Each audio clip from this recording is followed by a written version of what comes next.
or the Atlanta Falcons signed a star player, and I don't think anyone even noticed it. If you're new to the channel, we're Detroit Lions fans, but this channel is fully dedicated to teams that get overlooked by the national media, and we feel like the Atlanta Falcons are one of those teams.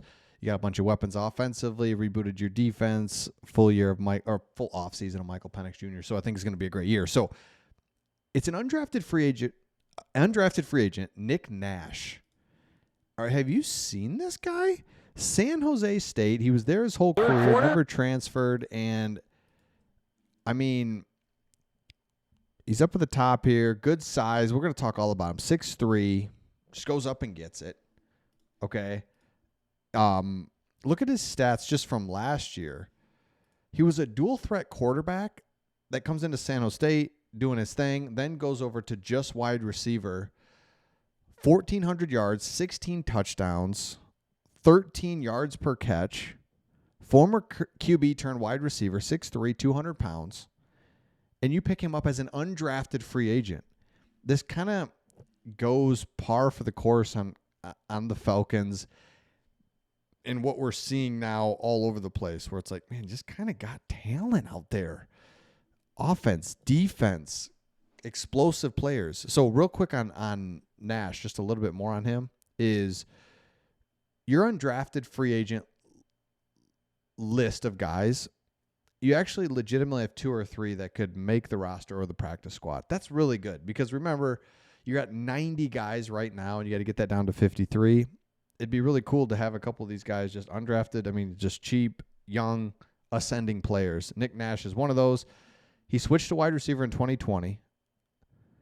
And then in 2024, he had the FBS receiving triple crown, where he led FBS in receptions with 104, 1,400 yards, and 16 touchdowns. 6'3", 200. He's 25 years old. Ran a 4.5 40.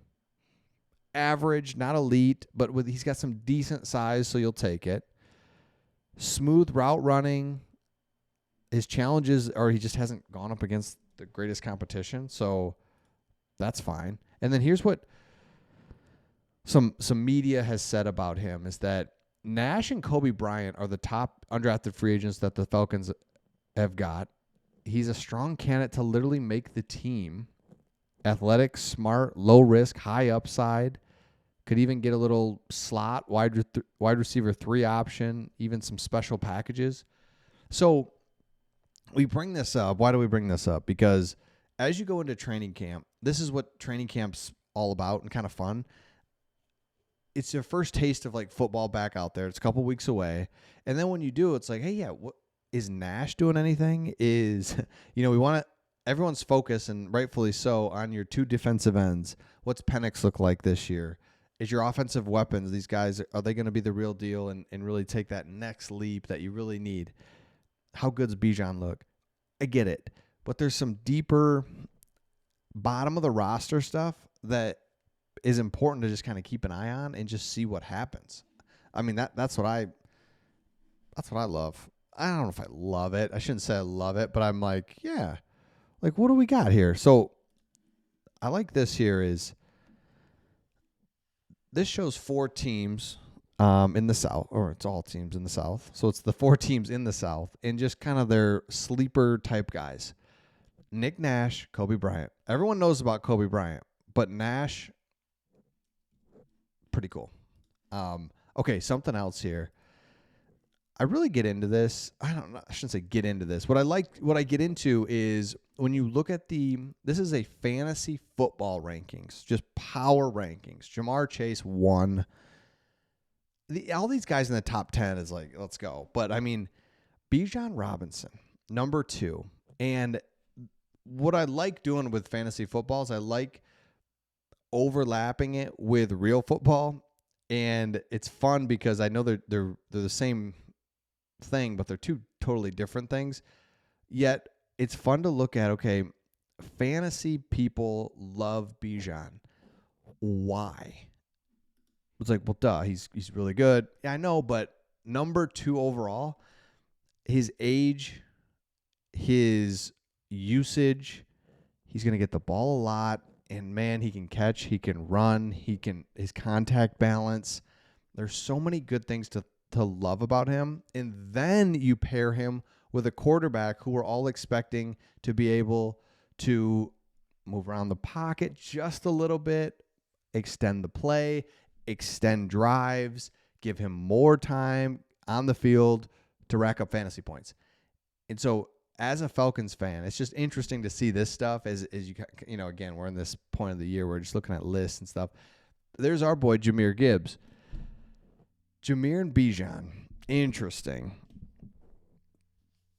Same age, by the way. Didn't realize that. Let me just go to his player profile here real quick. Bijan.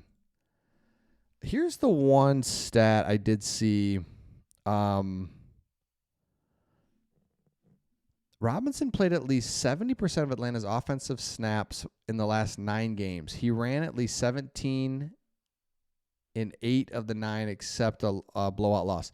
He only reached 17 carries 3 times as a rookie and twice over the first half in 2024. So the back half of 2024, carrying the ball, getting the ball a lot. Just give it to him. That's kind of what the Lions need to do with Jahmyr Gibbs. Give it to him. And it's like, I know, kind of want to keep him fresh and avoid injury, and that's the balance that you have to roll with these guys. But, man, it's just like, got to get him the ball. Holy crap. We have to do this. I love this. Barlinks show his yards per attempt percentile versus all backs in each situation. So zone runs, he's in the top. Not perfectly blocked plays, he's in the almost 90th percentile. So he is not. This is an interesting stat right there, is that his plays are not perfectly blocked for more than most backs. Am I saying that right? Yeah. His utilization, impact of teammates. I mean, there's just a lot going on here. Wow, PFF's breaking some things down. Here's your projected offensive line. Solid. You know, the quarterback position is just going to change everything. It's like you have a whole new team. You know, if you're watching the quarterback on Netflix, you can see like Cousins. It's like, oh, Cousins sucks. And it's like, well, no, it's just there's so much more to it. You know, Cousins coming off the injury, but then he's on a new team. Then he's, they made a big deal about the motions, which, he's trying to figure out the motions. He's fumbling the ball. It's like, what if Penix can come in, be the guy that you need? And then if he is, offense runs better. Bijan, you've got your other stud offensive weapons that you're hoping can be good. Defense is better, getting pass rush, getting some turnovers. This is a completely different team from last year, and that's a good thing. So let me know your thoughts in the comments. We'll see all of you on the next one.